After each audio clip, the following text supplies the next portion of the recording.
What's up, guys? Dadhouse Dust on here, and there's a very serious topic I need to talk about right now, and it's the Shinra archetype. It got announced or spoiled or whatever in Legacy of the Valiant, which I think is going to be a pretty cool set, and they're plants. It's actually a plant archetype that's not Nichoya, which wasn't a pure plant archetype if I may add. Oh, forgot a card in this. Hang on. So unprofessional. Okay. You know what? Just throw that in there. Just because I wanted to throw that in there. So it's an actual plant archetype, but it's plagued by having completely different types and completely different levels between the monsters. And they're everything but light and dark except for the Exceed. But they're beautiful. They have great artwork, great names, great ideas, and the concept behind the deck's cool. The idea of the deck is revealing plant-type monsters from the deck and then sending them to the graveyard. And every monster has a trigger effect when it's sent to the graveyard. This way. And they look beautiful. They're like really cool artwork. This Exceeds is one of the coolest looking cards I've ever seen. I want 100 of these, but I don't know. The deck's just it's not where it needs to be yet. I understand it'll get more support eventually, hopefully, but I do want to talk about how to make this deck good for now. Why is Mushroom Man in there? Like, he's just gonna stay for now. Are you an Earth? Oh, I need to make a deck around you. So these are just some ideas I've had with the deck that I just wanted to mention, and I want to get your guys' opinion on how to make this deck good. So we're going to start off with the monsters themselves. There's Shinra Peacekeeper, which is a beautiful name. I'm glad someone thought of this name.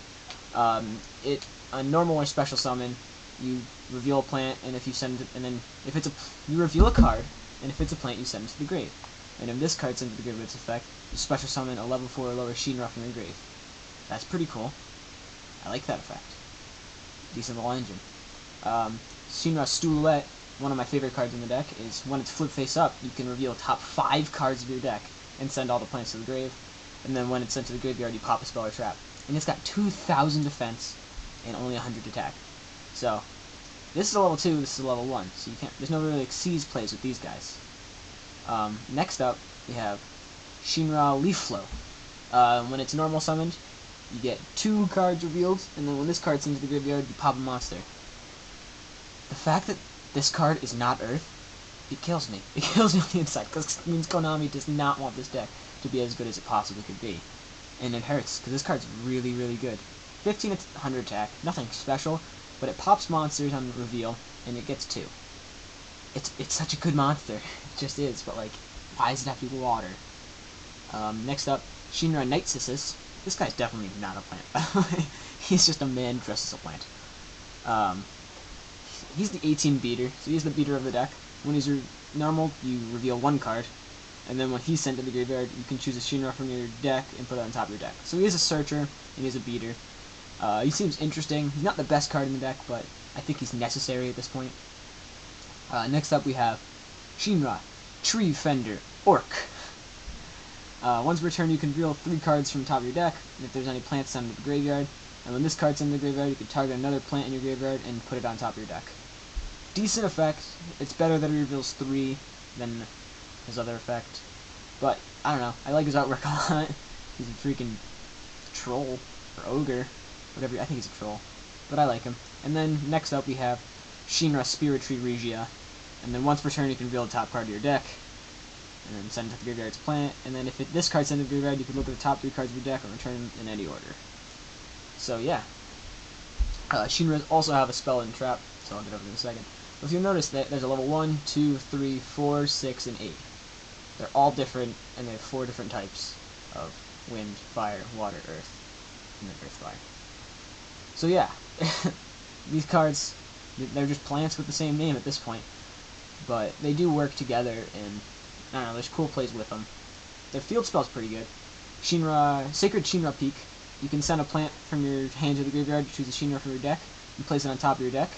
And then in the end phase, you can reveal the top card of your deck, and if it's a plant, send it to the graveyard. So you can trigger whichever Shinra you really want to, which is pretty good. Gets a lot of options. But it's slow. You do have to wait. Shinra's Blessing. Return a card from your hand to either the top or the bottom of the deck, and special summon a Shinra. So it's called the Haunted.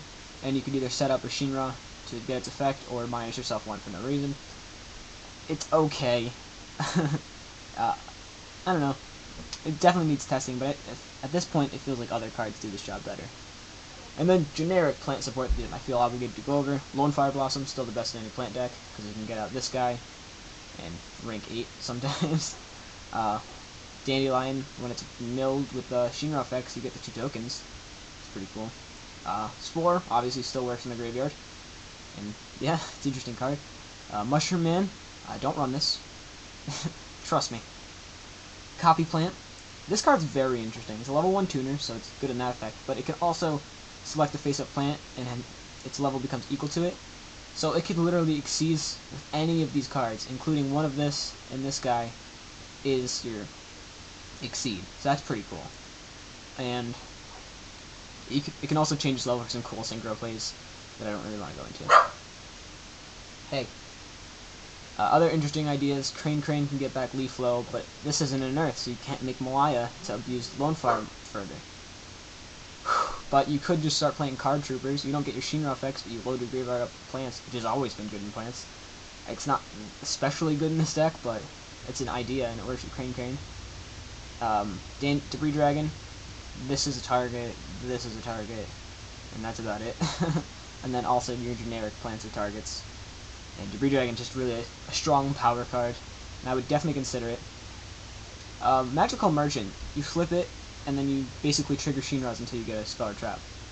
But you have to play a serious Monster Mash deck to get like a super good effect off of him. So I don't know, maybe if you play a Super Monster Mash version, it'll be good, but I'm not convinced that's the way yet. Another thought I've had is with all the different types, or attributes I mean, you could play at least some of the Dragon Rulers, right?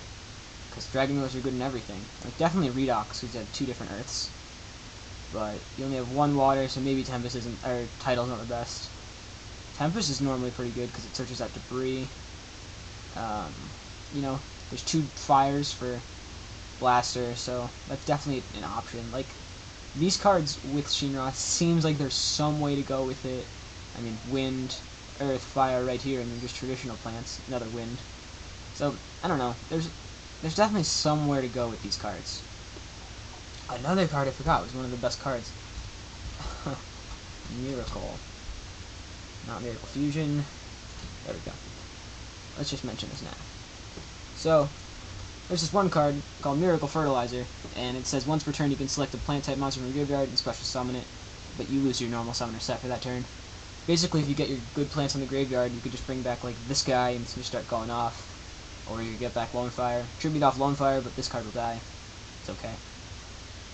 It's definitely interesting. Multiples of these cards is pretty damn good, because if you exceed with them, this card doesn't die, you can keep abusing it. So, 2 of these cards with like 2 of these in the graveyard, pretty good. Super Solar Nutrient. It says tribute a level 2 or lower plant, special summon a plant type whose level is less than or equal to the tributed monster's level plus 3. It's basically just a way to get Lone Fire as quick as possible. Because this is a level 1, this is a level 2, and I like to play like 3 of this guy because his effect's so good, and he'll stick around a lot of times because it's 2k defense. And then this guy can special summon this guy or himself. Then you have Spore, and that's about it. Oh, and Copy Plant as targets too. So you can get your Lone Fire pretty quickly and just start going off. So I do like this card. It's definitely in my thought process. The next card I wanted to mention is Gigaplant. It's a Gemini monster. I think you guys might know what it does, but you could basically normal Gemini summon it, and then you can special summon an insect or plant from your graveyard. It's good for abusing Lone Fire and making, I feel like I should get this card out, Power Tool. Good for making Power Tool Dragon a bunch of times, and then you just keep searching out Gigavice, and keep abusing Gigaplant's effect and synchroning off a bunch of times with Power Tools. Like, that's one way that you could run this deck, I feel like. I don't know if it's the best way, but it's definitely an idea. And it's another Earth for Redox if you want to run that. Supervise if you want to run Gigaplant. And then I tried the deck with Supervise plus Hidden Armory to search out my Supervises, but then I felt like I didn't have enough equip spells for Power Tool Dragon, so I started throwing in DDRs. But then I wanted to run Dragon Rulers with it so I could banish off my dragons. You know. I'm not banish off my dragons, banish off my plants to make DDR more alive. I don't know, there's definitely a thought process to go into it. Malaya of the Trees, or Amelia, is still broken. Felgrand's level 8, and you can go into level 8 in this deck, and he's just one of the best level 8s in the game. And the last card I really want to talk about is the Shinra High Protector, I'll say. It says once per turn you can declare a card name, reveal the top card of your deck. If it is the declared card, add it to your hand. Otherwise, send it to the graveyard. If a card is sent from deck to the graveyard by a card effect, you can detach an exceed material from this card, then target a card in the field and place that card on the top or the bottom of the deck. So basically, if you call the card incorrectly, you can bounce one of your opponent's cards and trigger one of your Shinras, potentially. So just call a card you don't even play and hope you mill a Shinra. Unless you really need to draw a card and get lucky. He's only got 2300 attack for level 8, but he's at 32 defense, which is pretty good. So my phone's ringing, and I've gone over everything. So I do want to know, what do you think we can do with this deck? Help me make this deck good. I want to start playing this deck and showing videos for you guys. So let me know any ideas you guys have. I'm that House Does Them. I'm going to answer that phone. I'll see you guys.